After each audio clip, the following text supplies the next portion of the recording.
نحمد الله العظيم نصلي ونسلم على الرسول الكريم أما بعد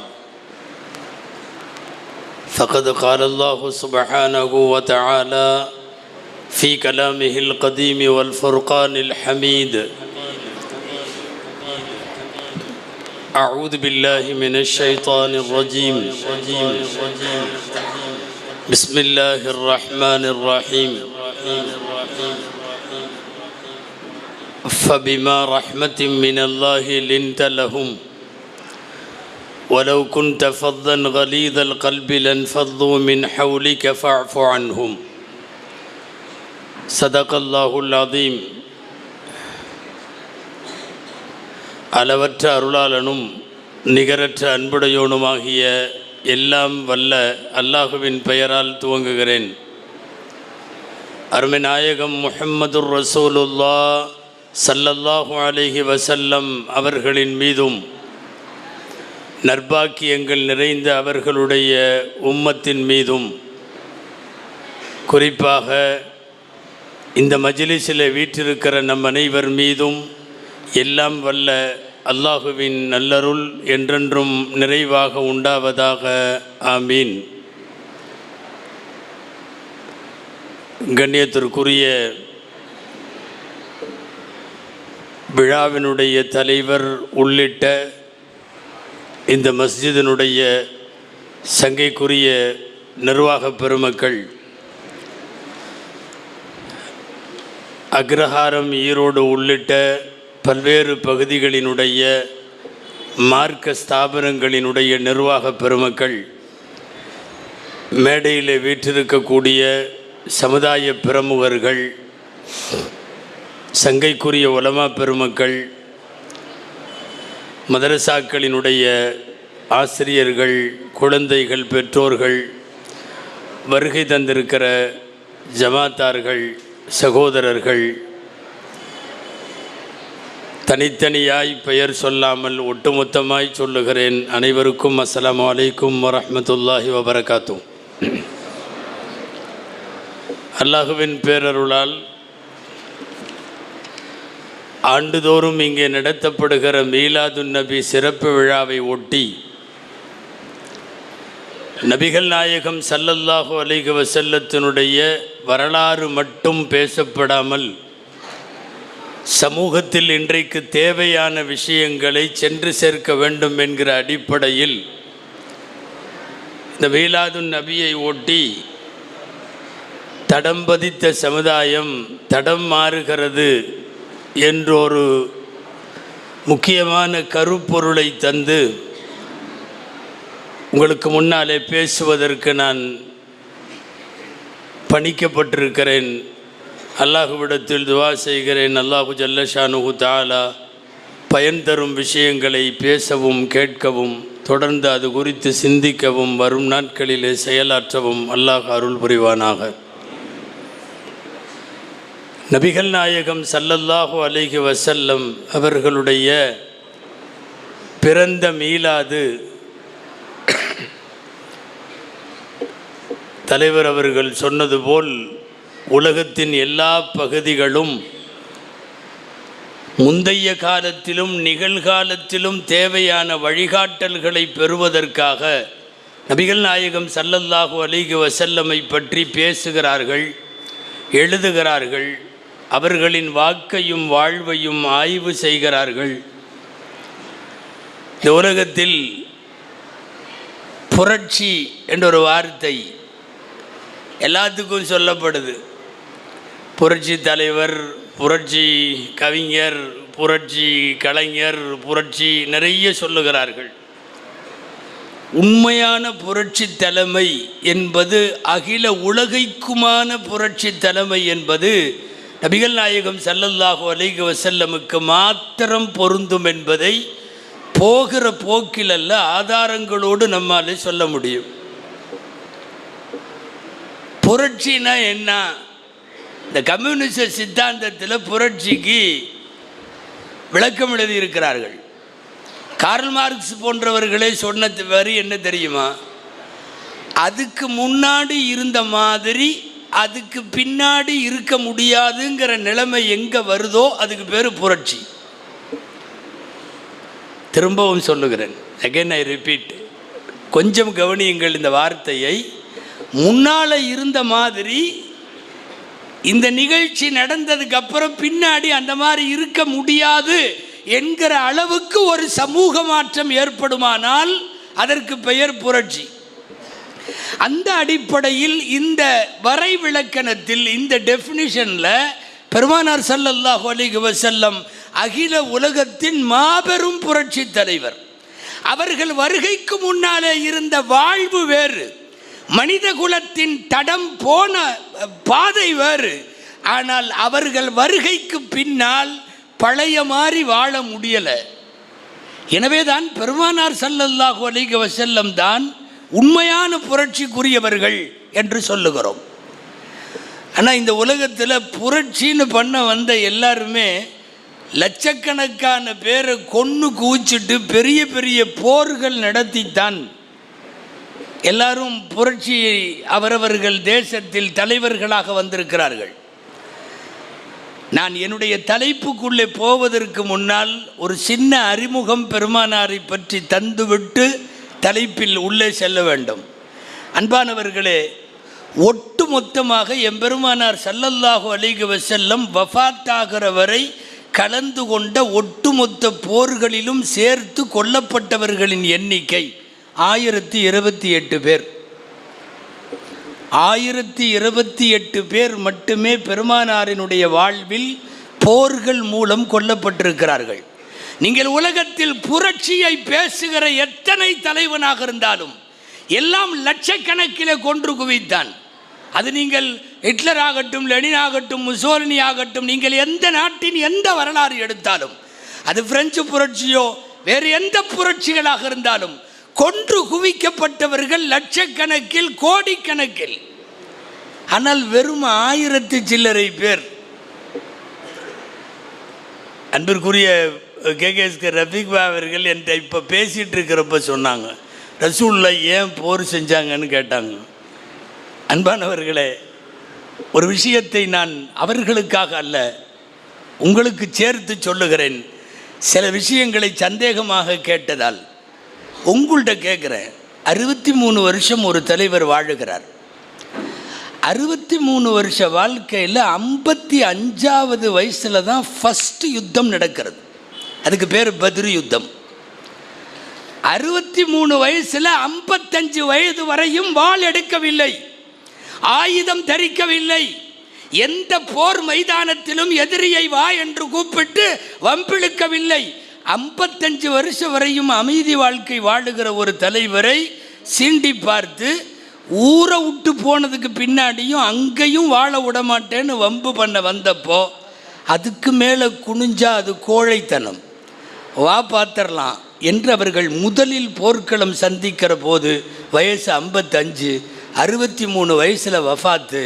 63 வருஷ வாழ்க்கையில் 8 ஆண்டு காலம் மட்டுமே நிர்பந்த நிலையில் திணிக்கப்பட்ட போர்களை எதிர்கொள்ளக்கூடியவரை இன்னைக்கு தப்பா வரலாறு பதிவு செய்கிறது. இஸ்லாம் வாளால் பரவியது, முகமது நபி எதற்கு போர் செய்தார், போர் என்று சொன்னாலே விதவைகளும் எத்தீம்களும் தானே உருவாகுவார்கள், வாழ்விழந்து போகிற குடும்பங்களுக்கு வழிவகுப்பது தானே போர் என்றெல்லாம் விமர்சனங்களை இந்த கோணத்தில் பார்க்க வேண்டும். 55 வயசு வரைக்கும் வாள் எடுக்காத, ஆயுதத்தை கையில் தரிக்காத அஹிம்சம் தலைவர். சொல்லப்போனால் இதை போர் என்று சொல்லுவதை விட பெருமானாருடைய வாழ்வை அறப்போர் என்று சொல்ல வேண்டும். அறப்போர்னு எதுக்கு சொல்லுவாங்க தெரியுமா? ஆயுதம் தரிக்காமல் நான் வயலன்ஸ் ஆக்டிவிட்டீஸுக்கு பேர் தான் அறப்போர், அறப்போராட்டம். ஆயுதம் தரிக்காத அஹிம்சைக்குரிய தலைவர் பெருமானார் முஹம்மது ரசூலுல்லாஹ் ஸல்லல்லாஹு அலைஹி வஸல்லம் அவர்கள். அன்பானவர்களை, உலகம் உள்ளளவும் பேசப்பட வேண்டிய, திரும்ப திரும்ப கொண்டு சேர்க்கப்பட வேண்டிய தலைவர் நபிகள் நாயகம் ஸல்லல்லாஹு அலைஹி வஸல்லம். ஏன் மீளாத விழா? ஒன்றுமில்லை, இதை சொல்லுவதற்குத்தான் மீளாத விழா. சொல்ல போனால் பல்சமயத்தவர்கள் பங்கேற்கிற விழாக்களாக அது நடத்தப்பட்டு நபிகள் நாயகத்தினுடைய மனித நேயமும் இணக்கமும் உலகத்திற்கு கொண்டு போய் சேர்க்கப்பட வேண்டும். எல்லாருடைய காதுகளுக்கும். இந்த ப்ரொஃபஸர் ஹிட்டின்னு ஒருத்தர் இருக்கார், ப்ரொஃபஸர் கே ஹிட்டி, ரொம்ப அபாரமான வரலாற்று ஆய்வாளர். அவர் எழுதின நூல் Islam at the cross road. G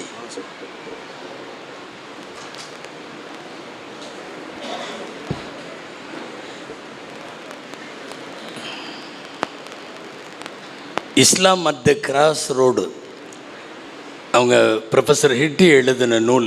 அதில் ஒரு செய்தி எழுதுகிறார், 800 வருஷமாக இந்த மண்ணில் திரும்ப திரும்ப ஒரு பொய் சொல்லிகிட்டே இருக்கான். அந்த பொய் என்னன்னா, இஸ்லாம் வாளால் பரவியது அப்படிங்கிற பொய் 800 வருஷமாக சொல்கிறான். நம்மளுக்கெல்லாம் தெரியும், பொதுவாக திரும்ப திரும்ப ஒரு பொய்யை பேசிக்கிட்டே இருந்தால் அது உண்மை மாதிரி ஆயிரும். ஒரு பொய்யை திரும்ப திரும்ப சொல்லிக்கிட்டே இருந்தால், இப்போ இன்றைக்கி முஸ்லீம் சமுதாயத்தின் மீது திணிக்கப்பட்ட தீவிரவாத முத்திரையை போல, பயங்கரவாத முத்திரையை போல, பாய்கள் ஆபத்தானவர்கள் என்கிற ஒரு ஐடியாலஜிக்கலை போல, இதெல்லாம் என்னென்னா மீண்டும் மீண்டும் சொல்லப்படுகிற பொய் உண்மையைப் போல ஆகும் என்கிற அடிப்படையில் தவறாக நபிகள் நாயகத்தை சித்தரிப்பதால் எம்பெருமானார் ஸல்லல்லாஹு அலைஹி வஸல்லம் அவர்களை பற்றிய செய்திகளை, அந்த வாழ்வை கொண்டு போய் உலகத்தினுடைய 8 திக்கிலும் சேர்க்க வேண்டிய பொறுப்பு நமக்கு உண்டு என்பதை இந்த மீலாதினுடைய முன்னுரையாய் சொல்லி, உலகம் முழுக்க பிரம்மாண்டமான புரட்சியை ஏற்படுத்திய ஒரு தலைவரினுடைய சமுதாயம் அவர்களால் எப்படியெல்லாம் வாழ்ந்தது, இன்றைக்கு அந்த வாழ்க்கையில் ஏற்பட்டிருக்கிற தொய்வும் சுணக்கமும் ஏன் என்கிற கேள்வியோடு தான் நான் இந்த தலைப்பை அணுக வேண்டும். அன்பானவர்களே, முஸ்லிம் சமுதாயத்திற்கு, குறிப்பாக வாலிபர்களுக்கு, பெண்களுக்கு அழுத்தமாய் பதிய வேண்டிய, புரிய வேண்டிய ஒரு செய்தி, நம்முடைய மார்க்கம் அழகானது. இந்த மார்க்கத்தை விட சிறந்த அழகு உலகத்தில் எங்கும் இல்லை. அல்லாஹ் தேர்ந்தெடுத்த மார்க்கம். மீண்டும் மீண்டும் குர்ஆனில் அல்லாஹ் சொல்லுகிறான், இன்னல்லாஹ் அஸ்தஃபா லக்குமுத்தீன், உங்களுக்கு ஒரு மார்க்கத்தை தேர்வு செய்தவன் இறைவன். இஸ்லாம் மனித கண்டுபிடிப்பு அல்ல, இஸ்லாமிய சட்டங்கள் மனிதன் உருவாக்கியது அல்ல. இவர்களெல்லாம் சேர்ந்து இப்படி நிக்கா செய்வோம், இப்படி தலாக்கு செய்வோம், இப்படி பிறப்பு செய்வோம், இறப்பு செய்வோம் என்று இவர்கள் உருவாக்கியதல்ல எல்லாம். இஸ்தஃபா லக்குமுத்தீன், உங்களுக்கு ஒரு மார்க்கத்தை தேர்வு செய்தவன் இறைவன். ஃபலா தமூதுன்ன இல்லா வ அன்தும் முஸ்லிமூன், மௌத்தானாலும் முஸ்லிமா மட்டும் மௌத்தாகுங்க. இது குர்ஆன் திரும்ப திரும்ப சொல்லுகிறது. நாம் பெற்றிருக்கிற பாக்கியங்களிலெல்லாம் பெறற்கரும் பெரும் பாக்கியம் நமக்கு அல்லாஹ் வழங்கி இருக்கிற இஸ்லாம். இது அழுத்தமாக இந்த சமுதாயத்திற்கு திரும்ப திரும்ப சொல்ல வேண்டும். நாம் மனதில் பதிய வைத்துக் கொள்ள வேண்டிய, இஸ்லாம் குறித்த, நபிகளார் குறித்த இன்னொரு முக்கியமான புரிதல், ஹைருல் ஹதியே ஹதியு முஹம்மதின் ஸல்லல்லாஹு அலைஹி வஸல்லம். இந்த உலகத்தில் ஆகச் சிறந்த வழிகாட்டுதல் நபிகள் நாயகத்தின் வழிகாட்டுதல். அதற்கு நம்மிடத்திலே சுன்னா என்று பெயர், சுன்னத் என்று பெயர், நபி வழி என்று பெயர். இந்த உலகத்தில் யாரையும் விட அழகான வழிகளை காட்டியவர்கள் நாயகம் ஸல்லல்லாஹு அலைஹி வஸல்லம். காலப்போக்கில் கண்டவனெல்லாம் உருவாக்கி வைத்ததெல்லாம் நம்மிடத்தில் அழகாகிவிட்டது. நபிகள் நாயகம் உருவாக்கியது பழசாகிவிட்டது. சுன்னத்துகள் பழசாகிவிட்டது. சுன்னத்துகள் தேவையற்றதாகிவிட்டது, அல்லது காலத்திற்கு பொருந்தவில்லை என்கிற தப்பான கற்பிதம் இன்றைக்கு ஏற்படுத்தப்பட்டு விட்டது. உண்மை, உலகம் உள்ளளவும், இந்த உலகத்தில் உயிர்கள் உள்ளளவும் எம்பெருமானார் ஸல்லல்லாஹு அலைஹி வஸல்லமின் அழகிய வழிமுறையை போல் இந்த உலகத்தில் யாரும் வழிகாட்ட முடியாது. இதை யாரையும் திட்டுறதுக்கு சொல்ல, எம் பெருமையாக பதிவு செய்கிறோம். நபிகள் நாயகம் வாழ்ந்து காட்டிய வாழ்வை போல், அவர்கள் விட்டு சென்ற கலாச்சாரத்தை போல் வேற எதுவும் சிறந்ததல்ல. முதல்ல அடுத்தவர்களை அண்ணாந்து பார்த்து அது நல்லாக இருக்குதுங்கிற நினைப்பு முஸ்லிம் சமுதாயத்திற்கு வரக்கூடாது. அவன் அங்கிருந்து இஸ்லாமை அண்ணாந்து பார்க்கிறான். இவன் ஆக உயர்ந்த இடத்திலே பன்னீரிலே அமர்ந்து கொண்டு சாக்கடையை சிறந்ததென்று சொன்னால், யாரையும் அண்ணாந்து பார்க்க வேண்டிய அவசியம் பெருமானார் ஸல்லல்லாஹு அலைஹி வஸல்லத்தினுடைய உம்மத்துக்கு கிடையாது. நல்லா சொல்ல போனால் அசிங்கம் என்று மனித மனம் நினைக்கிற அத்தனையும் இந்த மார்க்கத்தில் ஹராமாக்கப்பட்டிருக்கிறது. தடை. முஸ்லிம்கள் அல்ல, மனிதர்கள் எதையெல்லாம் அசிங்கமாக கருதுவார்களோ அதுவெல்லாம் இங்கே ஹராம். மனிதர்கள் எதுவெல்லாம் நல்லது என்று நினைப்பார்களோ அத்தனையும் ஹலால், அத்தனையும் அனுமதி. குர்ஆன் நபிகள் நாயகத்தை எப்படி அறிமுகம் செய்கிறது தெரியுமா? குர்ஆனுடைய வார்த்தை. பெருமானார் யார்? அல்லாஹ் சொல்லிக்கொண்டே வருகிறான். நன்மையை ஏவுவார், தீமையை தடுப்பார், வேதங்களை விளக்குவார், சொல்லிக்கொண்டே வருகிற போது இறைவனுடைய வார்த்தை இது. யுஹில்லு லஹுமுத் த்வய்யிபாத் வ யுஹர்ரிமு அலைஹிமுல் ஹபாயித். நல்லவைகளையெல்லாம் அவர் ஹலாலாக்குவார், அசிங்கமானவைகளையும் மானக்கேடானவைகளையும் அவர் தடை செய்வார். யார்? நபிகள் நாயகம். இதுதான் நபிகள் நாயகம். அழகிய அனைத்துக்கும் அவர் முன்மாதிரி, அசிங்கங்கள் அனைத்துக்கும் அவர் தடை போட்ட பெருமகன். ஒட்டுமொத்த இஸ்லாத்தையும் இந்த 2 வரிக்குள்ளே சுருக்கி விடலாம். இதை வேற வார்த்தையில் சொல்லலாம். எதையெல்லாம் இஸ்லாம் தடுத்ததோ அதுவெல்லாம் அசிங்கம், எதுவெல்லாம் இஸ்லாம் அனுமதித்ததோ அதுவெல்லாம் அழகு. அவ்வளவுதான். அழகுக்கும் அசிங்கத்திற்கும் நீங்கள் இலக்கணம் சொல்ல வேண்டும் என்றால் இதுதான் இலக்கணம். இஸ்லாம் தடுத்தால் அது அசிங்கம், இஸ்லாம் அனுமதித்தால் அது அழகு. அவ்வளவுதான். நீங்கள் என்னத்தை வேணும்னாலும் பாருங்க. அன்பானவர்களே, குறிப்பிட்ட அந்த அசிங்கங்கள் நடக்கிற நேரத்தில் நமக்கு அந்த உணர்வு வர வேண்டும். என் இஸ்லாம் இதை தடுத்திருக்கிறது. நல்ல தண்ணி அடிச்சுட்டு இங்கே ஏதாவது பெரிய அக்ரஹாரத்தில் இல்லை, பெரிய கால்வாயில் சாக்கடையில் குப்பரை அடித்து படுத்து கிடக்கிறான் ஒருத்தன். அவன் மேலே சாக்கடை தண்ணியெல்லாம் கிடக்குது, நாய் நெறியெல்லாம் பக்கத்தில் கிடக்குது, சுயநினைவற்று கிடக்கிறான், ஆடை அலங்கோலமாக இருக்கிறது. பார்க்குறவன் நேராக வர்றவன் மூக்கை பொத்திட்டு கொஞ்சம் கிராஸ் பண்ணி அந்த பக்கம் கடந்து போகிறான். அவன் டிச்சில் சாக்கடையில் தலைகீழ படுத்து கிடக்கிறான் இல்லையா? அந்த காட்சியை பார்த்து விட்டு என் வாய் முணுமுணுக்க வேண்டும். என்ன தெரியுமா? என் இஸ்லாம் இதை தடுத்திருக்கிறது. என் இஸ்லாம் இதை விரும்பலை. வட்டி கட்ட முடியாமல் குடும்பமே தற்கொலை செய்து கொண்டு, ஒரு குடும்பமே ஜனாசாவாக இருக்கும் இல்லையா? 5 மையத்தை ஒன்றா தடல் கட்ட முடியாமல், வட்டி கட்ட முடியாமல் தற்கொலை செய்து கொள்ளுகிறார்களவா? அந்த வீட்டின் சோகம் அப்பி இருக்கக்கூடிய கூட்டத்திற்கு இடையில் நின்று என் மனம் சொல்ல வேண்டும், என் இஸ்லாம் இந்த வட்டியை தடுத்திருக்கிறது. அசிங்கம் நடக்கிற இடமெல்லாம் இஸ்லாமின் மகத்துவம் வெளிப்படும். நபிகள் நாயகம் என்பவர்கள் அழகுகளை இந்த உலகத்திற்கு அறிமுகப்படுத்தியவர்கள், அசிங்கங்களை இந்த உலகத்தில் தடுத்தவர்கள். நான் சுருக்கமாய் சொல்ல வருவது, இஸ்லாமிய கலாச்சாரம் போல், இஸ்லாமிய பண்பாடுகளைப் போல், இஸ்லாம் சொல்லி தந்த நாகரிகங்களைப் போல், நபிகள் நாயகம் விட்டு சென்ற சுன்னாக்களைப் போல் இந்த உலகத்தில் எதுவும் கிடையாது, யாரும் கிடையாது. ஆனால் இன்றைக்கி சூழ்நிலை என்ன தெரியுமா? அமெரிக்காவில் ஏதாவது சொல்லிட்டா நம்ம வீட்டில் அமலுக்கு வருது, பிரிட்டனில் ஏதாவது நடந்துட்டால் நம்ம வீட்டில் அமலுக்கு வருது. எவனோ எந்த நாட்டுக்காரனோ எதையோ சொல்லியிருப்பான், நாம் உடனடியாக அமலுக்கு கொண்டு வர்றோம். ஹதரத் அப்துல்லா இப்னு மசூத் ரலியல்லாஹு அன்ஹு சொல்லுவார்கள், சுன்னத்துகளை, நபிகள் நாயக வழிமுறைகளை ஒவ்வொன்றையும் தள்ளி வைத்துவிட்டு அந்நியர்களால் கொண்டு வரப்பட்ட ஒவ்வொன்றையும் உள்ளே வருகிற போது ஒரு கட்டத்தில் சுன்னத்துகளெல்லாம் இறந்து போய்விடும். பிதஅத்துகள் என்கிற அனாச்சாரங்களும் அக்கிரமங்களும் மட்டும் நிலைத்துவிடும். அந்த ஒரு பாதையை நோக்கி பயணிப்பது போன்று தெரிகிறது. அதுதான் தடமாறுகிற சமுதாயம் என்று என்னை பேசி சொல்லுகிறார்கள். இல்லை, எவனோ கொண்டு வந்ததெல்லாம் நமக்கு எதுக்கு? நபிகள் நாயகம் ஸல்லல்லாஹு அலைஹி வஸல்லம் வழிகாட்டியிருக்காங்க. இல்லை, என்ன இல்லை நபிகளார் வாழ்வில் சொல்லுங்கள். ஏதாவது ஒரு குறிப்பிட்ட ஒரு தலைப்பு, லைஃப்பில் ஒரு பிரச்சனை, சமுதாயத்துக்கு ஒரு பிரச்சனை, அந்த இஷ்யூ சம்பந்தமாக குர்ஆனில் வழிகாட்டல் இல்லை, ஹதீஸில் வழிகாட்டல் இல்லை, எனவே நாங்கள் வேறு அப்படி ஏதாவது ஒரு இஷ்யூ சொல்லுங்கள். நீங்கள் வாழ்க்கையின் எந்த கட்டத்தில் நின்றாலும் அந்த கட்டத்தில் உங்களை போதிக்க குர்ஆன் வசனம் நிச்சயம் இருக்கும், நபிகள் நாயகத்தின் வாக்கு நிச்சயம் இருக்கும். அப்படிப்பட்ட பெரு வாழ்க்கை தான் நபிகளாருடைய. வேகமாக பேசுகிற போதோ கேட்கிற போதோ நபிகள் நாயகம் வரலாற்றை வாசிக்கிற போதோ செவிமடுக்கிற போதோ இந்த உணர்வு வந்தாலும் சொந்த லைஃப்லையே நபிகள் நாயகத்தினுடைய அவர்கள் கொடுத்த கலாச்சாரங்களை தள்ளி வச்சுட்டு இன்றைக்கி அந்நிய ஒரு ஹதீஸில் ரசூல் ஸல்லல்லாஹு சொல்லுவாங்க இல்லையா, முன்னாடி உள்ள சமுதாயம் போன மாதிரியே நீங்களும் போகிறீங்க, அவங்கெல்லாம் போய் அப்படியே எங்கேயாவது ஒரு உடும்பு பொந்துக்குள்ளே நுழைஞ்சாங்கன்னா நீங்களும் போய் உள்ளே நுழைஞ்சிருவீங்க.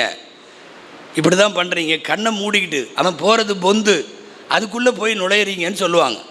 அப்போது கேட்பாங்க, யார் நீங்கள் யஹூதி நசராக்களை சொல்லுகிறீர்களா அப்படின்னு கேட்பாங்க சஹாபாக்கள். ரசூலுல்லாஹ் கேட்டாங்க, கால ஃபமன் ஹும், பின்ன அவங்க இல்லாமல் வேறு யார் அப்படின்னாங்க. இன்றைக்கி மேற்கத்திய நாகரீகம் எவனாவது ஒரு கல்ச்சர் ஒரு பழக்கத்தை கொண்டு வந்து விட்டான்னா அந்த பழக்கம் இன்றைக்கி நம்மள்கிட்ட வருது. நின்றுட்டு சாப்பிட்றதுலேருந்து சொல்கிறேன் நான். என்ன அஜர்த்து இப்படி சின்ன சின்ன விஷயமெல்லாம் எடுத்துட்டாரு அப்படின்னு இறங்க வேணாம். சில பேர்லாம் இன்றைக்கி இந்த மாதிரி விஷயமெல்லாம் பேசுகிறதே விரும்புறதில்லை. அதாவது நம்ம ஆளுகள்லேயே சில பேர் ஒரு கட்டத்துக்கு மேலே போன உடனே அவங்களா தங்களை இன்டலெக்சுவல் நினச்சிக்கிறாங்க, அறிவு ஜீவிகள் அப்படின்னு நினச்சிட்டு, இந்த அஜர்த்துமார்களுக்கு வேறு வேலை இல்லை, இப்படி எப்போ பார்த்தாலும் உட்காந்து சாப்பிடு, இப்படி சாப்பிடு, அப்படி சாப்பிடு, கிபிலாவை முன்னோக்கு, அது இதுன்னு இதுதான் இவங்களுக்கு வேலை. நாங்கள் திரும்ப திரும்ப கேட்கிறோம், நாம் சொல்கிறத நிறுத்திடலாம்.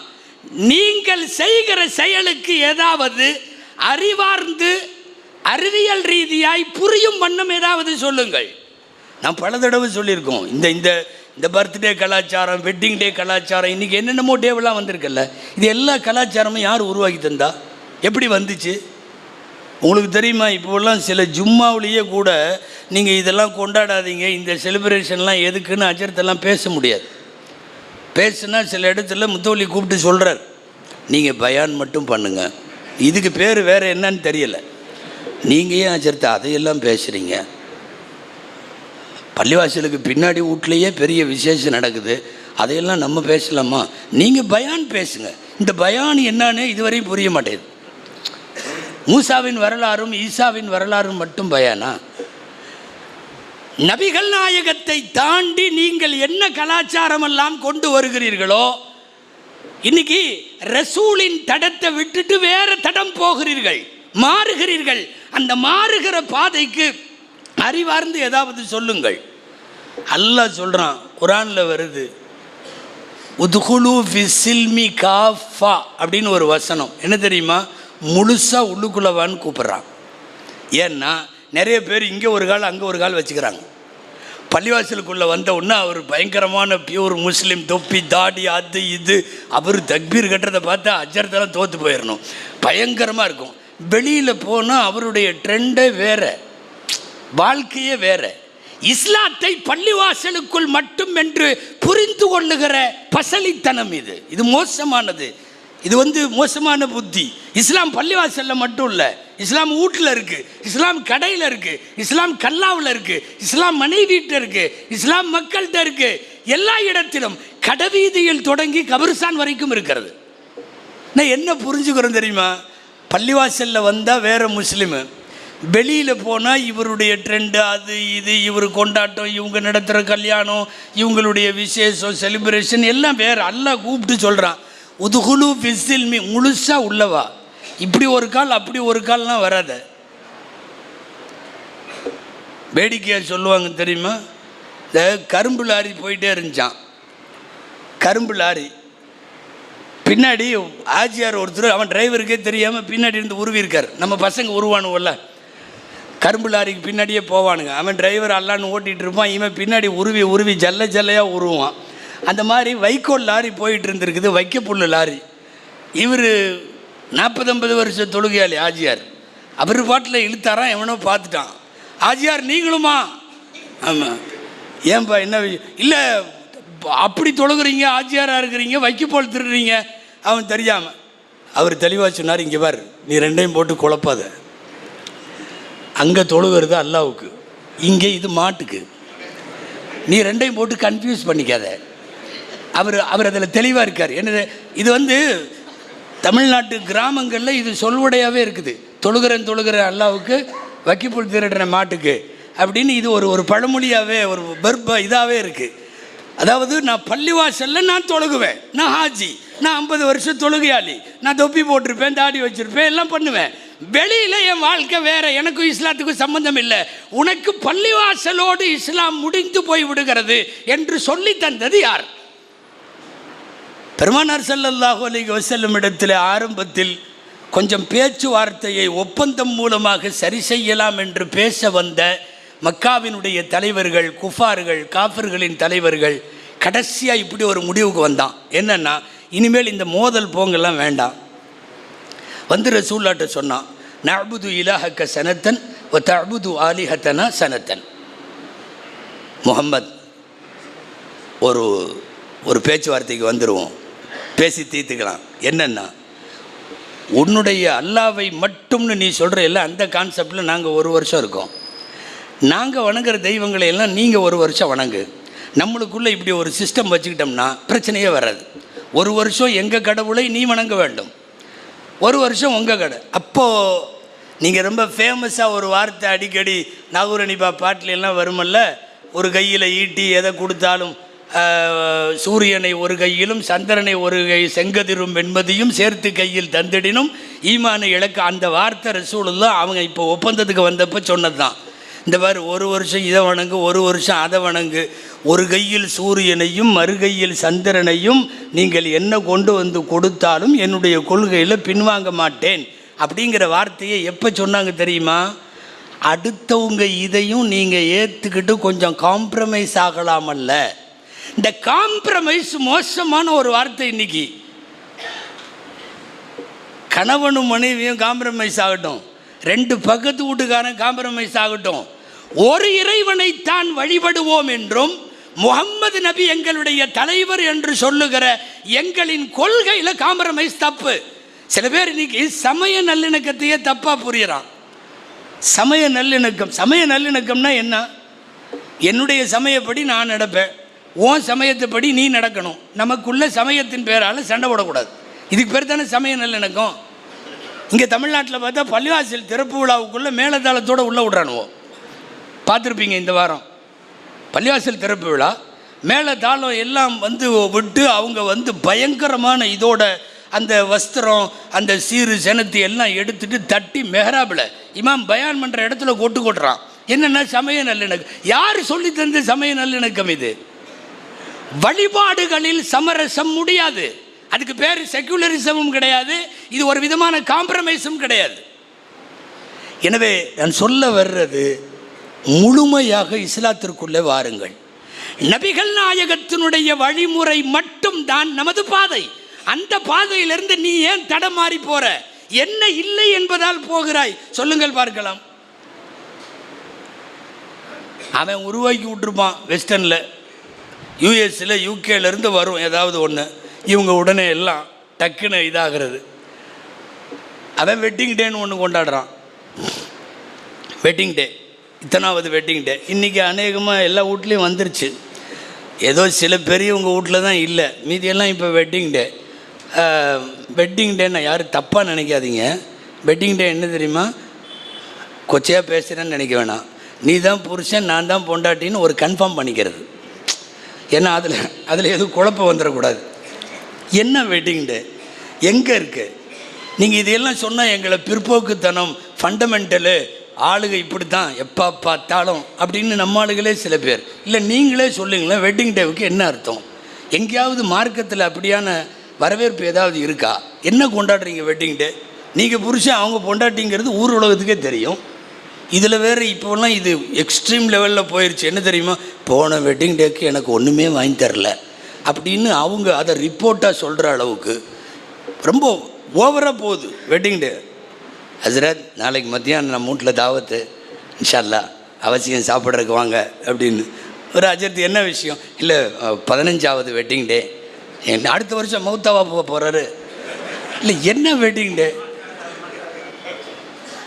உண்மையாலுமே அதாவது வருத்தமாக இருக்குது. என்ன காரணம்? எவனோ உருவாக்கி விட்டா நம்ம பண்ணிடுறதா? ஒன்று நல்லா தெரிஞ்சுங்க, வெஸ்டர்ன் கண்ட்ரீஸில் எவனும் நம்மளை மாதிரி எல்லாம் நீண்ட காலம் ஒரு மனைவியோட எல்லாம் வாழ மாட்டான்.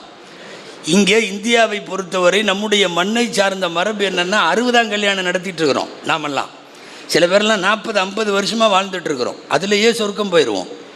தாய்மார்கள் வந்திருக்காங்களோ, அவ்வளோ தூரம் நம்ம வாழ்ந்துட்டுருக்குறோம். இப்போது 60ஆம் கல்யாணம் அவன்லாம் 4-5 வருஷத்துக்கு மேலே வாழ மாட்டான். ஜாலியாக உட்காந்து ஒரு காஃபி ஷாப்பில் காஃபி சாப்பிட்டு 2 பேரும் பேசிடுவாங்க. அப்புறம் வர்ற ஜான்வரியிலேருந்து பிரிஞ்சுக்கலாமா அப்படிம்பாங்க, என்னமோ டீ குடிக்கலாமா மாதிரி. அப்போ உடனே அந்த அம்மாவும் ரெடியாக தான் இருக்கும் இவனை விட்டுட்டு போகிறதுக்கு, இந்த ஆளும் அந்த அம்மாவை விட்டுட்டு போகிறதுக்கு ரெடியாக இருப்பார். அவன் வெட்டிங் டேன்னு ஒன்று வச்சு வெற்றிகரமான 5வது வெட்டிங் டேன்னா அடுத்த வருஷம் தலாக்குன்னு அர்த்தம். இது அங்கே செட் ஆகும், நம்மளுக்கு எப்படி செட் ஆகும்? இங்கே எதுக்கு வெட்டிங் டே? எவனாவது அங்கே உருவாக்கி விட்டு வெட்டிங் டேக்கு ஒரு ப்ரைஸ் கொடுக்கணும், ஒரு சாப்பாடு போடணும், சொந்த பந்தத்தையே. இன்றைக்கி இதெல்லாம் வந்துருச்சு. ஊரை விட்டு ஊர் லீவ் போட்டு போகிறான். என்னடான்னா எங்கள் அங்கிள் அவங்க இன்றைக்கி வெட்டிங் டே ஃபங்க்ஷன், நாளைக்கு மண்டபம் பிடிச்சி பண்ண போகிறார். நீங்கள் எங்காவது நபி வழிகளிலே காட்டுங்கள். நபிகள் நாயகத்தின் பாதையும் தடமும் இது அல்ல. நீங்கள் வேறு பாதைக்கு போகிறீர்கள். என்ன இல்லைன்ட்டு அங்கே போகிறீங்கன்னு கேட்குறோம். இவர் நம்ம வீட்டில் நடக்கிறது எல்லாம் சத்தம் போடுறாரு, திட்டுறாருன்னு நினைக்க வேண்டாம் தயவு செய்து. ஒரு லாஜிக் வேணும் இல்லையா? எதை பண்ணுறதுனாலும் லாஜிக்கோடு செய்யுங்க, தாராளமாக செய்யலாம். நல்ல காரியம் அப்படி ஒரு லாஜிக் இருந்து ஒரு நல்ல காரியமாக இருந்தால் குர்ஆன் ஹதீஸில் கண்டிப்பாக அதுக்கான க்ரீன் சிக்னல் நிச்சயம் இருக்கும், நிச்சயம் இருக்கும். இங்கே இல்லாத ஏன் எடுக்கணும்? நான் இதோட கடந்து போயிடலான்னு நினைக்கிறேன். இதில் உள்ளே போனோம்னா எல்லாமே சொல்லணும். இந்த பர்த்டேவெல்லாம் இப்போ பிறந்த நாளெல்லாம் பேசவே முடியறதில்ல. கூப்பிட்டே பேசிடுறாங்க நிர்வாகத்தில். நீங்கள் அது சம்மந்தமாகலாம் பேசாதீங்க. இப்போல்லாம் மண்டபம் பிடிச்சி பண்ணுறாங்க பர்த்டே. ஒரு கேக்கு, நம்ம வாயும் சும்மா இருக்கிறது இல்லை, ஒரு கேக்கு சுற்றி 10 மெழுகுவர்த்தி எல்லாத்தையும் ஏற்றி விட்டாச்சு.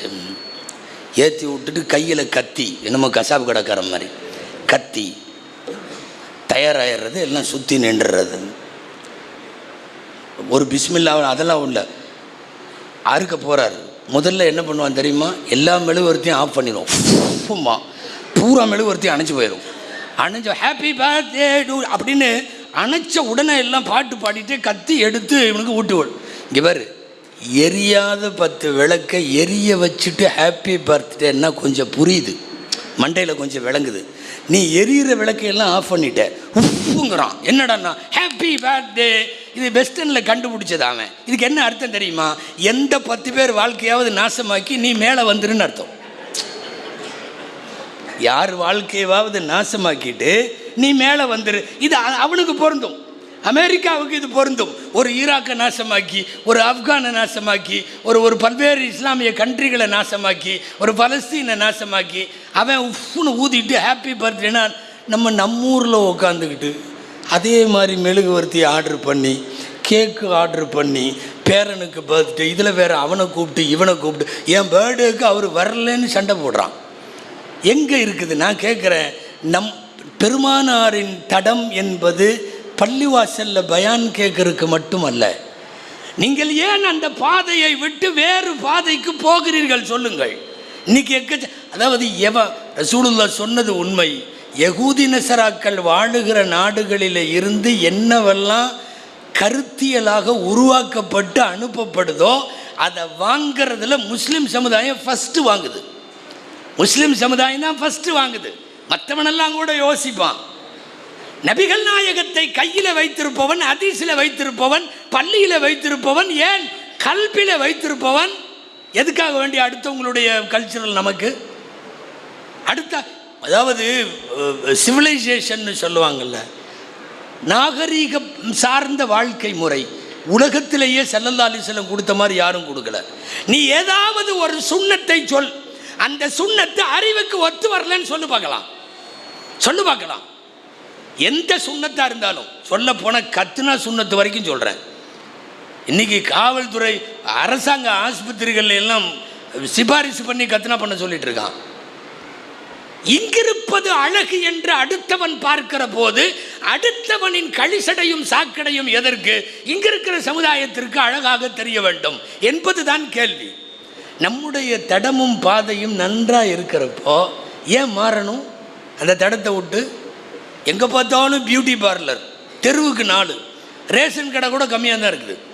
பூரா இதுதான். என்னடா பியூட்டி பார்லர் புர்காவாக போகுது. ஞாயிற்றுக்கிழமை கல்யாணத்துக்கு வெள்ளிக்கிழமையே போய் புருவமெல்லாம் வெட்டுறாங்க. இங்கேயெல்லாம் கரெக்ட் பண்ணி அங்கேயெல்லாம் கரெக்ட் பண்ணி. யாரோ ஒருத்தர் அன்றைக்கி ஜோக்கில் சொன்னார், பொண்டாட்டி வெளியே வந்து அடையாளம் தெரியலையா. உள்ளே போய் என்னென்னா தெருவுக்கு தெருவு பியூட்டி பார்லர்ஸ். கொஞ்ச நாளைக்கு முன்னாடி இருந்துச்சா, ஒரு 10-20 வருஷத்துக்கு முன்னாடி இருந்துச்சா, எங்கிருந்தோ எவனோ திணிச்சு விட்டா உடனே நம்ம ரிசீவ் பண்ணிக்கிறோமே. ஏன் என்ன இல்லை இங்கே? பியூட்டி பார்லர்ஸ் அதிகமாக போயிட்டுருக்கு. இப்போ அந்த டாட்டூ போடுறான். டாட்டூவா உடம்புல எல்லாம் இது குத்திக்கிறது, ஃப்ளவர் வரைகிறது, இந்த பச்சை குத்துறது. அந்த பச்சை குத்துறது பழைய காலத்தில் இதில் வச்சு குத்தி இங்கே குத்துவானுங்க. இப்போ அந்த பச்சை குத்துறது பரிணாம வளர்ச்சி பெற்று அது இன்றைக்கி வேறு மாதிரி. எங்கே பார்த்தாலும் டேட்டூ. அதாவது எவனோ உருவாக்கி விடுகிறான், அவன் அனுப்பி தள்ளி விடுறான். இதுக்கு வாங்கி உக்காந்துக்கிட்டு இந்த கொண்டாட்டம் அந்த கொண்டாட்டம், தொடர்ந்து செலிப்ரேஷன். முஸ்லிம் சமுதாயத்தில் அனுமதிக்கப்பட்ட கொண்டாட்டங்கள் இருக்குது, அதை மட்டும் பண்ணால் போதும்.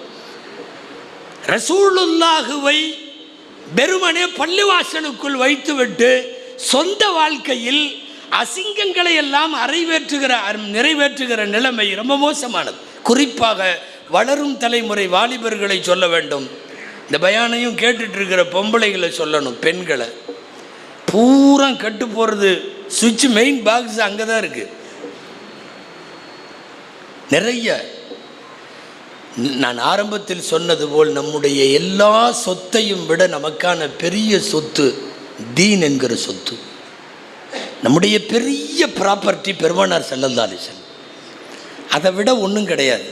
கொண்டாட வேண்டியது பெருமானாரை, அவர்களின் வாழ்வை, அவர்களின் வாக்கை, அவர்களின் சுன்னத்தை.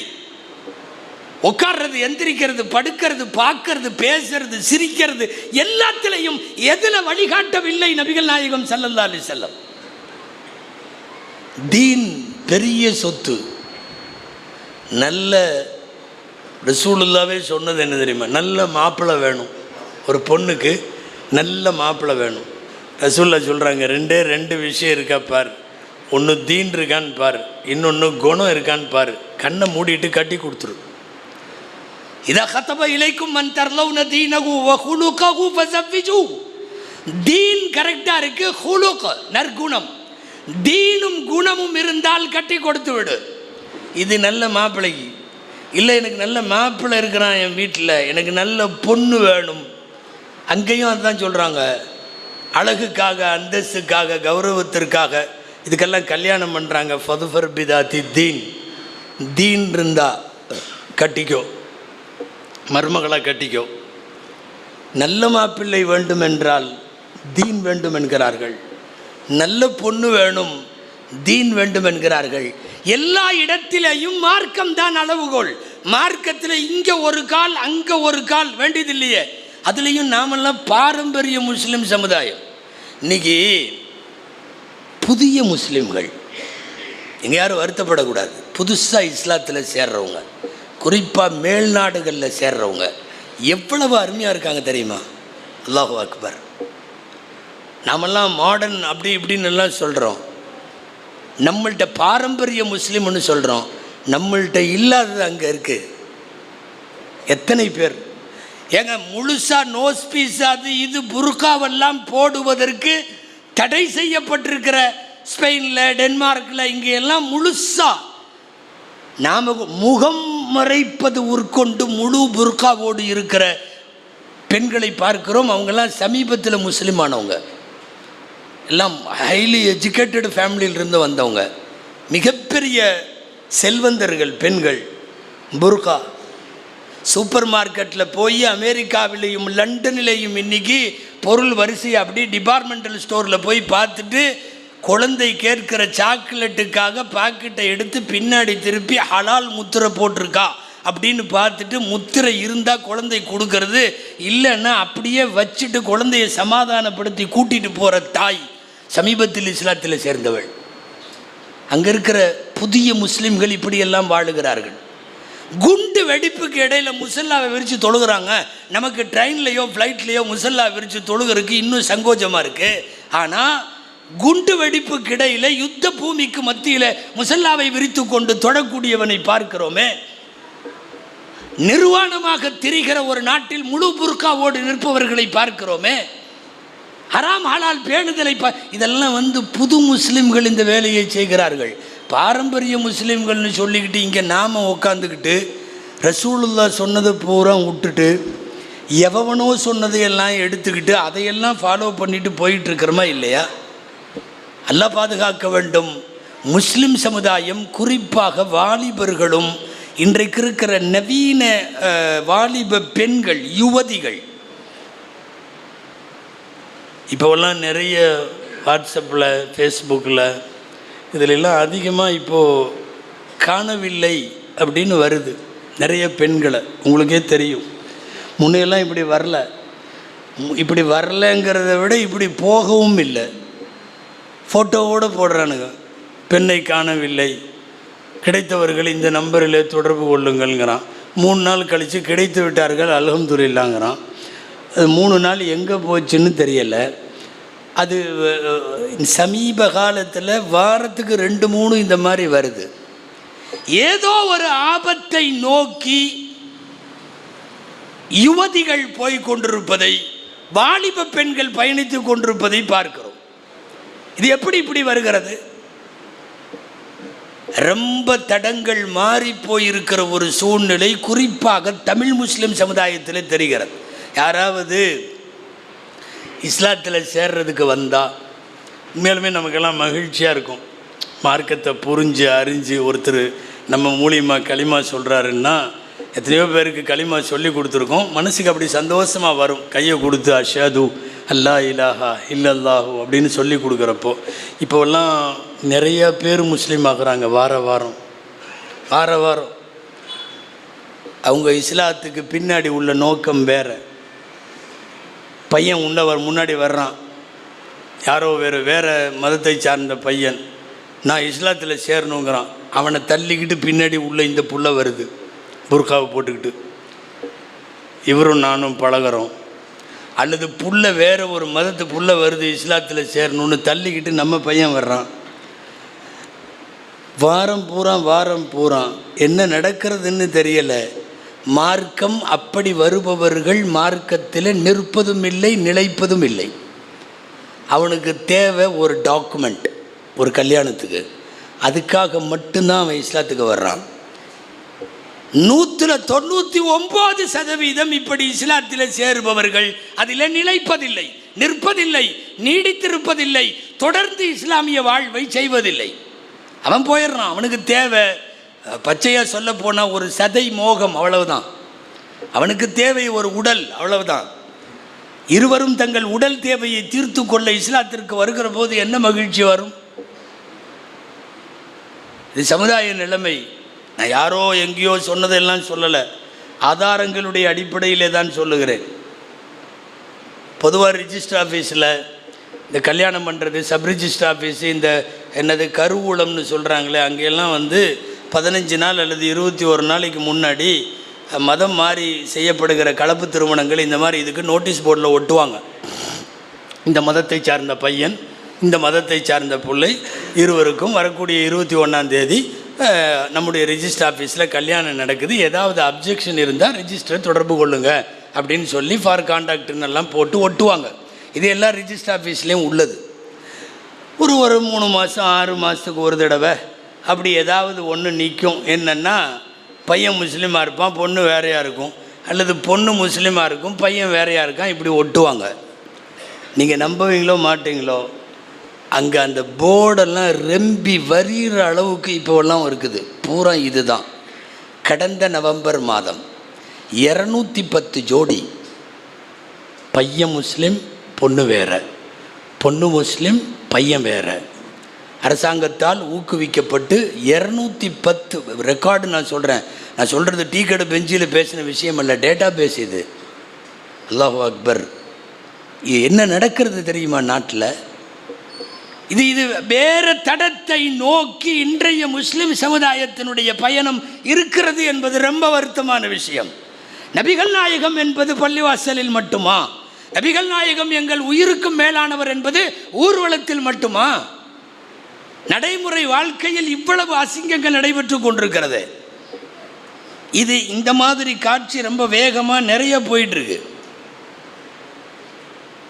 இப்போலாம் தண்ணி அடிக்கிற இளம் பெண்கள் உருவாயிட்டாங்க நாட்டில். சுற்றி நிற்கிறாங்க 5 பேர் 6 பேர், 2-3 பசங்க 2-3 பிள்ளைங்க. ஒரு சிகரெட்டை அப்படி குடித்து அது ரவுண்டில் வருது. இதை எடுத்து இன்ஸ்டாவில் ரீல்ஸில் பதிவு போட்டு பாருங்க அப்படின்னு போடுறாங்க. குடிக்கிற பெண்கள், புகைப்பிடிக்கிற பெண்கள் என்று நாளுக்கு நாள் போய்கொண்டிருக்கிற இந்த அவலம்தான் ஒட்டுமொத்தமாக உனக்கு இஸ்லாத்தை பற்றி புரிதலும் இல்லை, உன் கையில் இருக்கிற மாபெரும் தலைவர் நபிகள் நாயகம் என்கிற அந்த உயர்ந்த மனிதரினுடைய எந்த நடைமுறையும் உங்களுக்கு தேவையில்லாமல் ஆயிருக்கு அப்படின்னு இதெல்லாம் அர்த்தம்.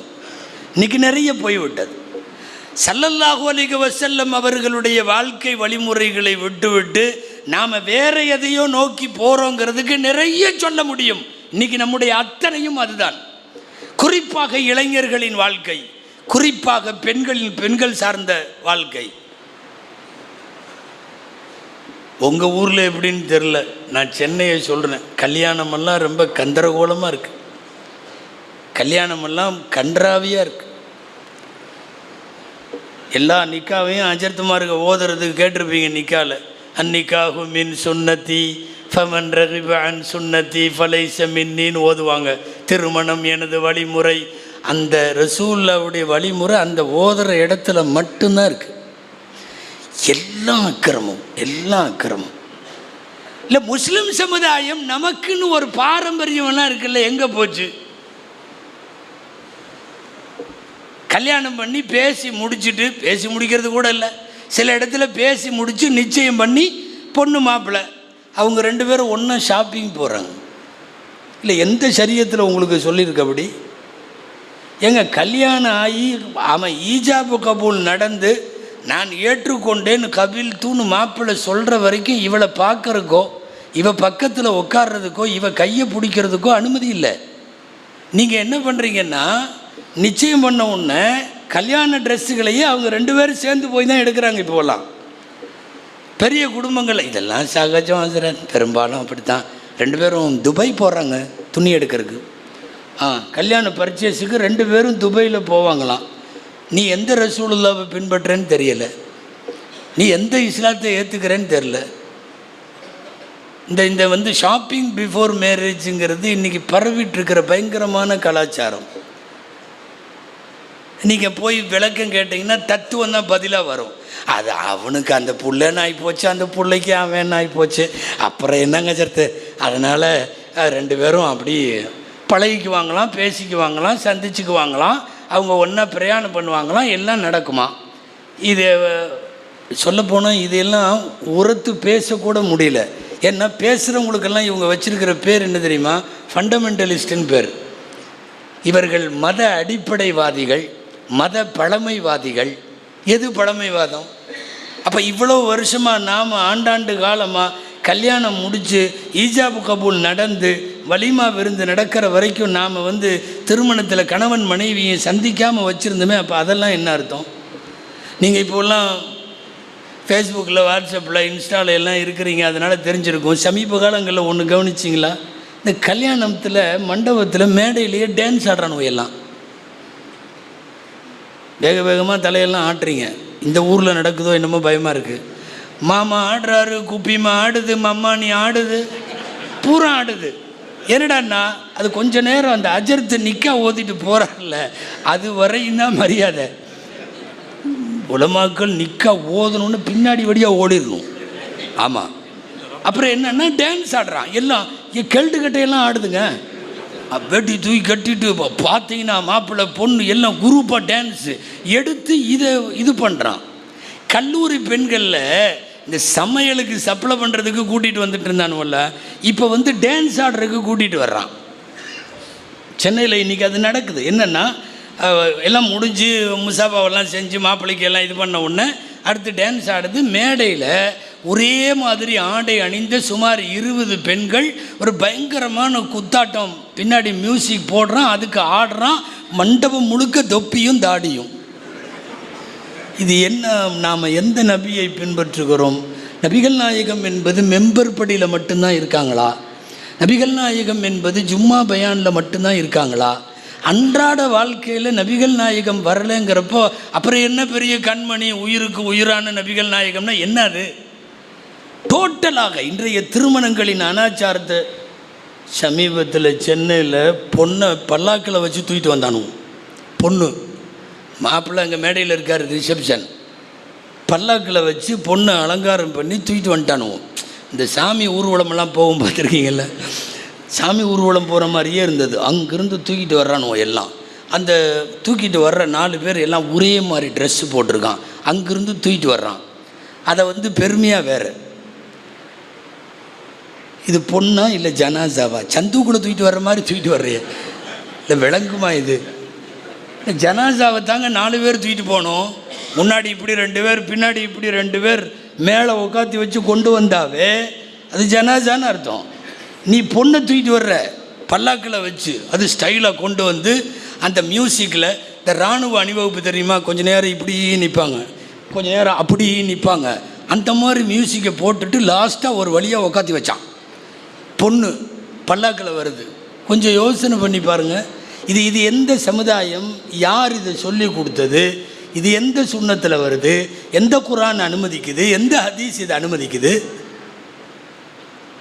நடைமுறை வாழ்க்கையில் நபிகள் நாயகம் வராமல் ரசூலுல்லாவுடைய தடம் வேறு, நாம் போய்கொண்டிருக்கிற தடம் ரொம்ப ஆபத்தான தடம். முஸ்லீம் சமுதாயத்தில் நடக்கிற கல்யாணத்தை சொல்கிறேன் நான். எல்லாமே ஒரு கல்யாணம், திடீர்னு தடாப்புடான்னு நானுவோம் கூட்டமாக எல்லாம் கலைங்க, நகருங்க, அந்த பக்கம் நகர், மாப்பிள்ளை மகர் கொடுக்க வர்றாரு, நகருங்கண்ணா.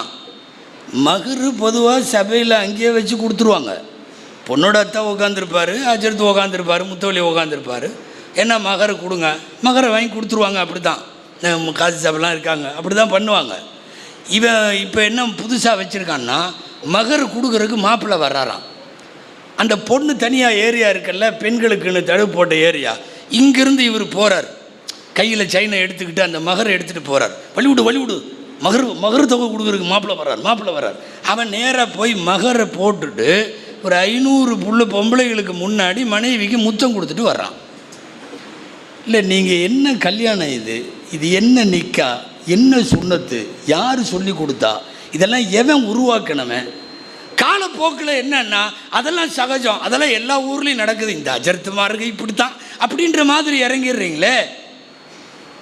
அல்லாஹ் கூப்பிடுகிறான், உதுகுலு பிஸ்ஸில்மி காஃபா, நீ முழுசா உள்ளவா.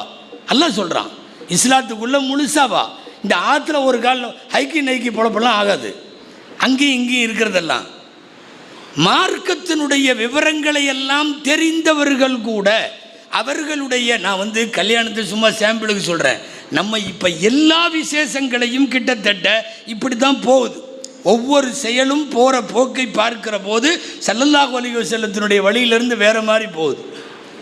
நான் பெற்றோர்களை எல்லாம் சொல்லிக் கொள்ளுகிறேன், நவீன காலத்தினுடைய வாலிபர்களை, வாலிப பெண்களை, இதெல்லாம் கொஞ்சம் பாதுகாக்கணும். குர்ஆனில் திரும்ப திரும்ப வருது இல்லையா, கண்குளிர்ச்சியான மனைவி மக்கள் வேண்டும். நல்லடியார்கள் கேட்ட பிரார்த்தனை குர்ஆனில் வருது. ரப்பனா ஹப்லனா மின் அஸ்வாஜினா வதுர்ரியாத்தினா குர்ரத அயுன். கண்குளிர்ச்சியான மனைவி மக்கள் வேண்டும். 40 வயசு ஆச்சுனாவே அடுத்த தலைமுறையை பற்றி கவலை வந்துருமாமா. அல்லாஹ் குர்ஆனில் ஒரு இடத்துல சொல்கிறான், பலக 40 சனத்தன் ஃபகால். குர்ஆனில் வருது 26வது ஜுஸுல, அஸ்லிஹ் லீ ஃபீ துர்ரியதி, என் சந்ததியை எனக்கு சரிப்படுத்தி கொடு. 40 வயசு, பர்டிகுலராக 40 வயசுங்கிறான் அல்லாஹ். என்னன்னா, எனக்கு பின்னால் எனது குடும்பம், எனக்கு பின்னால் என் தலைமுறை மார்க்க நெறியோடு வாழ வேண்டும் என்கிற கவலையும் அந்த இதுவும் கண்டிப்பாக எல்லாருக்கும் வேணும். பையனை கூட்டிகிட்டு போய் இப்ராஹிம் அலைஹிஸ்ஸலாம் மகன் இஸ்மாயில் அலைஹிஸ்ஸலாமை காபால நிற்க வச்சுட்டு துவா செய்கிறாங்க. ஆச்சரியமாக இருக்குது கேட்டால். ஏன் தெரியுமா? எங்களைய ஷிர்கில் விட்டுறாத, சிலை வணக்கத்தில் விட்டுறாத, அதிலிருந்து எங்களை பாதுகாத்து கொடுன்னு கேட்குறாங்க. கேட்குற அவங்கள பற்றி குரானில் எக்கச்சக்கமான இடத்துல ஒரு வார்த்தை வருது, மகான மினல் முஷ்ரிகீன் வலம் யகு மினல் முஷ்ரிகீன் ஹனீஃபம் முஸ்லிமா. பியூர் முஸ்லிம் இப்ராஹிம் அலைஹிஸ்ஸலாம். கடுகளவு கூட மாசு மறுவற்ற பியூர் முஸ்லிம். ஹனீஃபம் முஸ்லிமான்னு வருது. ஹனீஃபானா பியூரிட்டின்னு அர்த்தம். அப்படி ஒரு பியூர் முஸ்லிம்னு அல்லாவே 28 இடத்துல குரானில் இந்த வார்த்தை வருது. அப்படி சான்றிதழ் கொடுத்த இப்ராஹிம் அலைஹிஸ்ஸலாம் பையனை கூட்டிகிட்டு போய் நிற்க வச்சு, எனக்கு பின்னாடி என் பையனும் தொழுகணும், முகீம ஸலாத்தி வ மின் துர்ரியதி, அதே மாதிரி வஜ்னுபுனி வ பனிய அன் நஅ்புதல் அஸ்னாம், சிலை வணக்கத்தை விட்டு எங்களை காப்பாற்று. கேட்கறது யாரு? இவர் சுத்தமான முஸ்லிம் என்று அல்லாஹுவால் அடையாளப்படுத்தப்பட்ட இப்ராஹிம் அலைஹிஸ்ஸலாம் தங்களுடைய மகன்களுக்காக அப்படி கேட்கிறார்கள் என்றால் நாமெல்லாம் எம்மாத்திரம்? மார்க்கத்தை விட்டு வெளியே போயிட்டுருக்கிறதெல்லாம் எம்மாத்திரம்? மார்க்கத்திற்கு கொஞ்சம் கூட தொலைவில் கண்டுக்காமல் இருக்கிறது எம்மாத்திரம்? தயவு செய்து சொல்லுகிறேன், பெறுதற்கரிய பெரிய சொத்து நாம் வைத்திருப்பது இஸ்லாம் என்கிற சொத்து. அடைய முடியாத மாபெரும் பாக்கியம் அல்லாஹ் நமக்கு கொடுத்துட்டான். அது என்ன தெரியுமா? எங்களின் தலைவர் நபிகள் நாயகம் ஸல்லல்லாஹு அலைஹி வஸல்லம். இந்த பெருமை வேண்டும். நபிகள் நாயகம் செய்ததை தவிர மீதி எல்லாமே கழுசட அப்படின்னு சொல்லுகிற தைரியம் என்றைக்கு முஸ்லிமுக்கு வருமோ அதுதான் பெருமானார் மீதான உண்மைத்தன்மை, உண்மை காதல். சும்மா பேசுகிறதில்ல நபிகள் நாயகம்னு.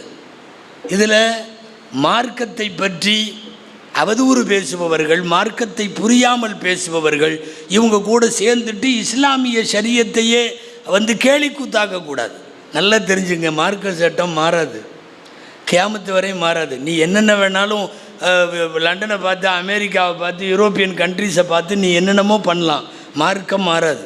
கியாமத்து வரையும் ஹிஜாபு போகாது, கியாமத்து வரையும் புர்கா போக முடியாது, நீங்க முடியாது. கியாமத்து வரைக்கும் வட்டி ஹராம் தான். நீ என்னென்னவெல்லாம் வியாக்கியானம் சொல்லி கொண்டு வக்காலத்து பேசி கொண்டு வந்தாலும் வட்டி தான், ஆகாது தான். இதில் நம்ம ஆளுகளே சில பேர் இப்படி வட்டி இருந்தான்னா அப்படி வட்டி இருந்தால் அது பரவாயில்ல, இது என்னென்னமோ பேசி கொஞ்சம் அந்த ஹராமை ஹலாலாக்கி விடுற வேலை. நல்லா தெரிஞ்சுங்க, ஒரு அசுத்தம் எங்கேயும் சுத்தமாக முடியாது. ஒரு அசுத்தம் சுத்தப்படுத்தாது. தண்ணியை எடுத்து அசுத்தத்தை கழுவலாம், அசுத்தத்தை எடுத்து ஒரு அசுத்தத்தை நீக்க முடியாது. ரப்பு முடிவு செய்து சொல்லுகிறான், மது அசிங்கம், வட்டி அசிங்கம், விபச்சாரம் அசிங்கம். அல்லாஹ் முடிவு செய்த அசிங்கங்கள் அது கியாமத்து வரையும் அப்படி தான் இருக்கும். இன்றைக்கி என்னாச்சுன்னா, நம்மளா சில சட்டங்களை எடுத்துக்கிட்டு ஷரியத்து சொல்கிறதையெல்லாம் பார்க்குறதே இல்லை. வீணாக போனவன் அந்த சவுதி கவர்மெண்ட்டில் இப்போ எக்கச்சக்கமான இது கெட்டு போய் குட்டிச்சவராக கிடக்கிற அந்த நாட்டில் அங்கேருந்து அவன் க்ரீன் சிக்னல் கொடுத்துட்டான், பொம்பளைங்க தனியாக வேணாலும் ஹஜ்ஜுக்கு வாங்கன்னு. இவன் இங்கிருந்து நம்மளும் முஸ்லீம் பெண்களே தனியாக போங்கன்ட்டான். மார்க்க சட்டம் என்ன சொல்லுதுன்னு பார்க்குதுமா இல்லையா? நம்மளுக்கு கிளம்பிடுதுங்க. எத்தனை கத்தீஜா, எத்தனை ஆயிஷா, 237 பேர் போன ஆண்டு ஹஜ்ஜில் 237 பேர் எந்த துணையும் இல்லாமல் தனியாக பயணம் செய்த ஹாஜிகள், ஹாஜி பெண்கள். மஹரம் இல்லைன்னா கடமையே ஆகாது என்கிறார்கள் மார்க்க அறிஞர்கள். நீங்கள் எத்தனை மதரசா, உங்கள் ஊர் தாவூதியா மட்டுமல்ல, உலகத்தில் உள்ள மதரசாலையெல்லாம் கேளுங்க. மஹரம் இல்லைன்னா 1 கோடி ரூபா ஒரு அம்மா கையில் இருக்குது, 1 கோடி ஹஜ்ஜுக்கு போகிறேங்குது. மஹரம் துணை வேண்டும். துணை இல்லைன்னா 1 கோடி இருந்தாலும் கடமையே ஆகாது, கடமையே ஆகாது. இங்கிருந்து மோடி போக சொல்லுகிறார், அங்கிருந்து முகமது பின் சல்மான் வர சொல்லுகிறார். இவனுக்கு 2 பேரும் அத்தாரிட்டியா? இவங்க ஷரியத்தினுடைய ஆட்களா? கிளம்பி போகிறோமா இல்லையா? மார்க்க சட்டம் ஒன்று இருக்க நாம சில சட்டத்தை உருவாக்கிட்டோம். பொம்பளைகள்லாம் நிறையா இருக்காங்க, அதனால் சொல்லணும். இப்போலாம் இத்தா வந்து 40 நாளாமா. இத்தா 40 நாளுங்க. இந்த 4 மாதம் 10 நாள்லாம் கேட்குறதும் இல்லை, இது பண்ணுறதும் இல்லை. இல்லைங்க, யாராவது மௌத்தா போயிட்டால் 4 மாதம் 10 நாள் இருக்கணும், குரானில் வருது. வல்லதீன யுத்தவஃபௌன மின்கும் வயதரூன அஸ்வாஜின் தரப்பஸ்ன பிஅன்ஃபுஸிஹின்ன அர்பஅத அஷ்ஹுரின் வ அஷ்ரா. உங்களில் கணவர்கள் விட்டு சென்ற வஃபாத்தாகிவிட்ட மனைவிமார்கள் காத்திருப்பு காலமாக அவர்கள் 4 மாதம் 10 நாள் இருக்கட்டும் அப்படின்னு குரானில் வருதேன்னு சொன்னால் 40 நாள் தான் எங்கள் ஊரில் எல்லாம். நாங்கள்லாம் இப்போ 40 நாளோடு முடிச்சுக்குவோம். இதில் என்னென்னா இதாவை 40 நாள் முடிச்சுட்டு உம்ராவுக்கு போகலாமாங்குது. நீ பண்ணுறதே முதல்ல மார்க்கத்தில் அத்துமீறலான காரியம், அதை முடிச்சுக்கிட்டு இது உம்ராவுக்கு போகுதான். இல்லை, மார்க்க சட்டம் ஒன்று இருக்க, நபிகளாரின் வழிகாட்டல் ஒன்று இருக்க, நீங்கள் வேறு பாதையிலே பயணிக்கிறீர்கள். ஒரு காலம் நாம் நம்ம பாதையில் சரியாக போயிட்டு இருந்த வரைக்கும் உச்சகட்ட கண்ணியத்தை எல்லாம் நாம் வைத்திருந்தோம், பெற்றிருந்தோம். இன்றைக்கி அந்த பாதையில் இருந்து கொஞ்சம் கொஞ்சமாக மாறி போயிருக்கிற அபாயம் வந்திருக்கிறது. அன்பானவர்களே, நீண்ட தொடராக போய்விடும். நாம் பேசுனோம்னா நிறைய மார்க்க சட்டத்தை கையில் நீங்கள் எடுத்துக்கிட்டீங்க, குறிப்பாக தாய்மார்கள் எடுத்துக்கிட்டீங்க. சரியத்தில் எல்லாம் இல்லை. ஜனாசா பார்க்கக்கூடாதுங்கிறது மார்க்க சட்டம், அவ்வளோதான். ஆண் ஜனாசாவாக இருக்கட்டும் அல்லது அந்நிய பெண் ஜனாசாவாக இருக்கட்டும், பார்க்கக்கூடாது, அவ்வளோதான். இப்போல்லாம் பூரா எல்லாம் வரிசையாக வருதுங்க. அதான் மவுத்தா போயிட்டார்ல, போ வரிசையாக பொம்பளைங்க வரிசை தனியாக வச்சுருக்கு. எல்லா பொம்பளையும் வந்து பார்க்குது. ஒரு ஆணை எந்த கிதாப் உங்களுக்கு அனுமதி தந்தது? எந்த சரியத்தில் இருக்குது? அதே மாதிரி ஒரு அந்நிய பெண், அது 40 வயசோ 50 வயசோ மவுத்தா போச்சு, எல்லா ஆம்பளையும் போய் பார்க்குறது. எப்படி அனுமதிக்கிறது? எப்படி இருக்குது? எல்லாம் ஒரு பொம்பளையும் விதி விலக்கு இல்லை, ஜனாசாவை பார்க்கறது இல்லை. இதெல்லாம் வந்து சரியத்திலலாம் இல்லை, நாமளாக ரெடி பண்ணிக்கிட்ட சட்டம். இதில் வேறு பார்த்தீங்கன்னா மவுத்து எடுக்கிற நேரத்தில் ரணகலமாக இருக்கும். அங்கே உள்ளேருந்து ஒரு குப்பியமாக கத்தும். என்ன சார், பார்த்தவங்க எல்லாம் ஆம்பளைக்கெல்லாம் வெளியே போங்க, பொம்பளை பார்க்கணுமோ, போடா போ, எல்லாம் போ. அதாவது இருக்க வேண்டியது ஆம்பளைங்க, நீங்களாம் வெளியே போங்க, நாங்கள் பார்க்க போகிறோம். எல்லோரும் நின்று பார்க்குறாங்க. இல்லை, எங்கே இருக்குது? அப்படி ஏதாவது பார்ப்பதற்கு உங்களுக்கு அனுமதி தரப்பட்டிருக்கிறதா? ஏர்போர்ட்டில் வந்து பார்த்தீங்கன்னா இந்த உம்ராவும் ஹஜ்ஜோ, அல்லாஹு அக்பர், இது எந்த மாதிரி உம்ரா எந்த மாதிரி ஹஜ்ஜுன்னே தெரில. எல்லாம் ஒருத்தர் அவர் ஹஜ்ஜுக்கு போகிறாருன்னு வைங்களேன், உம்ராவுக்கு போகிறாருன்னு வைங்களேன், குடும்பத்தில் உள்ள எல்லா பொம்பளையும் முசாவா வேறு செய்யுது. முசாவா அசம் ஏங்க, உங்களுக்கு கோசா தானே அவர், இந்த சொந்தம் இதுதானே, நீங்கள் எப்படி முசாபா விளங்க ஹஜ்ஜுக்கு போகிறவர்கிட்ட போய் பாங்க என்னப்பா முசாபா போய் அவர் ஹஜ்ஜுக்கு கிளம்புனா உனக்கு எங்கே மார்க்க சட்டம் முசாவா செய்யறதுக்கெல்லாம் அனுமதி கொடுத்தா? அந்நிய பொம்பளை நீ எப்படி முசாவா செய்யலாம்? அன்பானவர்களே, நான் சொல்லிக்கிட்டே போவேன். மார்க்கத்தில் இல்லை, நபிகள் நாயகம் காட்டவில்லை, ஆனால் நம்மிடத்தில் ஊடுருவி போயிருக்கிறது. இதைத்தான் சொல்லுகிறேன். நாம் நம்முடைய தடம் வேறு, இன்றைக்கி மாறிப்போன தடம் இதுவெல்லாம். எக்கச்சக்கமாக இப்படி சொல்லிக்கொண்டே போக முடியும். தயவு செய்து நான் துவங்கிய இடத்துல வந்து நிறைவு செய்கிறேன். இந்த உலகத்தில் ஈடு செய்ய முடியாமல் அல்லாஹ் நமக்கு கொடுத்த பெரும் பாக்கியம் தீனுல் இஸ்லாம். அடையவே முடியாத ஆகப்பெரிய பொக்கிஷம் எங்களின் தலைவர் நபிகள் நாயகம் ஸல்லல்லாஹு அலைஹி வஸல்லம் சொன்னதை செய்ததை நாங்கள் அதை மட்டும்தான் செய்வோம். அந்நியன் எவன் என்ன சொன்னாலும் செய்ய மாட்டோம் என்று வந்தால் அது உண்மையான நபி நேசம். அப்படிப்பட்ட நபி நேசத்திற்கும் காதலுக்கும் தான் பெருமானார் ஸல்லல்லாஹு அலைஹி வஸல்லத்தை தலைமையாக ஏற்றுக்கொண்ட சமுதாயமாக இருக்க முடியும். அல்லாஹுவிடத்தில் பிரார்த்திப்போம். அல்லாஹு ஜல்ல ஷானுஹு தஆலா வாழும் காலமெல்லாம் எம்பெருமானார் ஸல்லல்லாஹு அலைஹி வஸல்லத்தினுடைய சொல்லை, செயலை, வாழ்வை, வாக்கை, அவர்கள் விட்டு சென்ற சுன்னத்துகளை பின்பற்றி பெருமானாரின் வழியில் இந்த சமுதாயம் மீண்டும் பெருமையோடு வாழ அல்லாஹ் சமூகத்திற்கு, இந்த உம்மத்திற்கு அல்லாஹ் அருள் புரிவானாக. ஜஸாக்கும் அல்லாஹு ஹைரல் ஜஸா. வ ஆகிர் தஅவானா அனில் ஹம்துலில்லாஹி ரப்பில் ஆலமீன். அஸ்ஸலாமு அலைக்கும் வரஹ்மத்துல்லாஹி வபரகாத்துஹு.